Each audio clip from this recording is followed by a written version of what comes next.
गत किछि दिन धरी राज्य में ग्रीष्म प्रभाव जारी रही एवं जहाँ फल किछि जिले में अति अधिक असह्य गरम एवं गुलुगुली होछि। एही अस्वाभाविक परिस्थिति रे जनसाधारण को सतर्कता अवलंबन करने स्वतंत्र रिलीफ कमिशनर कार्यालय तरफ अनेक गुड़िए उपदेशावली दि जाइछि। एही समय रे साधारणतः राज्य रे उत्ताप अधिक रहे। एथिपाई समस्त जनसाधारण अति उत्तप्त समय मध्य साधारणतः 10टा-11टा पर दिन 3टा भितर सबुठ अधिक टेम्परेचर रहे। सही समय खरारे कौन सी अजथा काम नथिले बाहर को न बाहर आम अनुरोध करूँ। से भली 11टा ରୁ 3टा भितर खरारे कौन सी काम न करने आम अनुरोध करूँ। जेकोसी काम हो व्यक्तिगत काम हो बा कौन सी ठिकादार काम हो बा कौन सी बाहर काम को समस्ते अवॉइड करिवार आवश्यकता रही। जदि कौन सी बाहर को बाहर को आम अवॉइड करिपरिबा नहीं ताहले छता जोता ये दुईटी आम पाखे रहा दरकार। जोता पिंधा दरकार, चप्पल हो जोता हो एवं छता व्यवहार करा दरकार। ता सहित सांगरे पानी बोतलटे धरिकी बुलवा आवश्यक अच्छे। एवं आमे जेमती पुराणा कालिया गाँ गहली जमती गोटे तौलिया ओदा करके मुंडे पकाए, गोटे गामछा व तौलिया को ओदा कर चिपुड़ी मुंडे पकईकी बाहर को बाहर से आम स्वास्थ्य भल हम। राज्य सरकार तरफ आम समस्त प्रकार चेष्टा करुचु अवेयरनेस जन सचेतन कार्यक्रम करा जाउछि।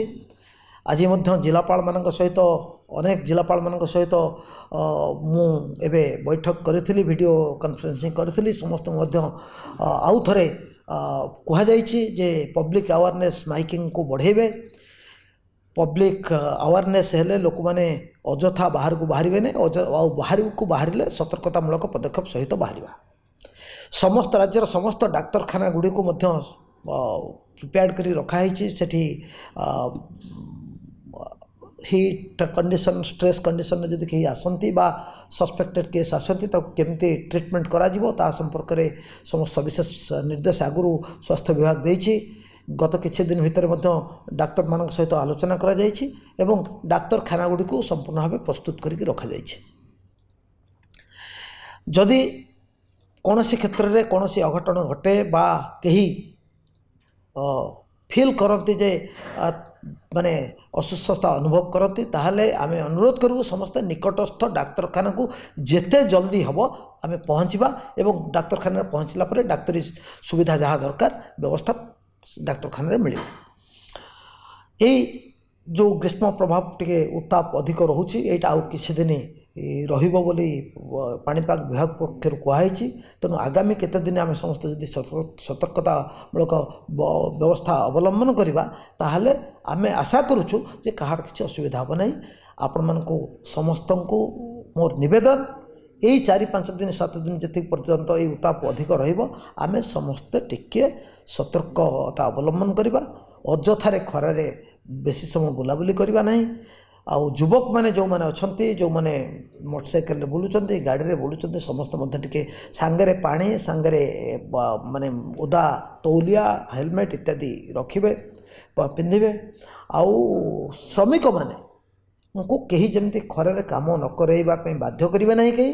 आउ श्रमिक माने निजे ये जो डायरेक्ट खरा पूरा खरारे 11टा ରୁ 3टा भितर जो जो सबुठ अधिक टेम्परेचर थाए से समय खरारे काम करेंगे नहीं।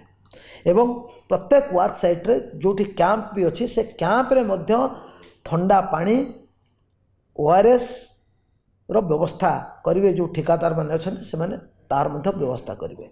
एवं सबू जो मैंने शिल्पांचल ट्रक रे जीवासवा करुँच खनि खादान रे जो मैंने काम करुँच से मैंने 11टा ରୁ 3टा समय भितर आम अनुरोध करूँ टिके आम एक्टिविटीटा को कम करवा बा बंद करवा माने अजथा खरारे जमी कहीं काम न करेंगे।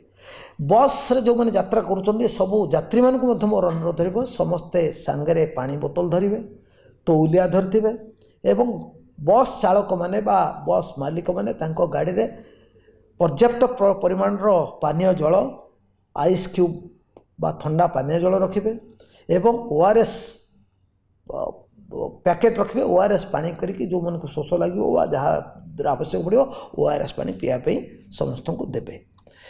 अनुरोध समस्त ओडिशार समस्त जनसाधारण भाई भौणी मान अनुरोध आमे समस्ते सतर्कता अवलंबन करवा एवं यही परिस्थिति जो आउ 3-4 दिन जी दिन पर्यंत पाणीपाग विभाग आमको सतर्क करेब से दिन पर्यंत आमे समस्ते सतर्कता अवलंबन करवा। धन्यवाद।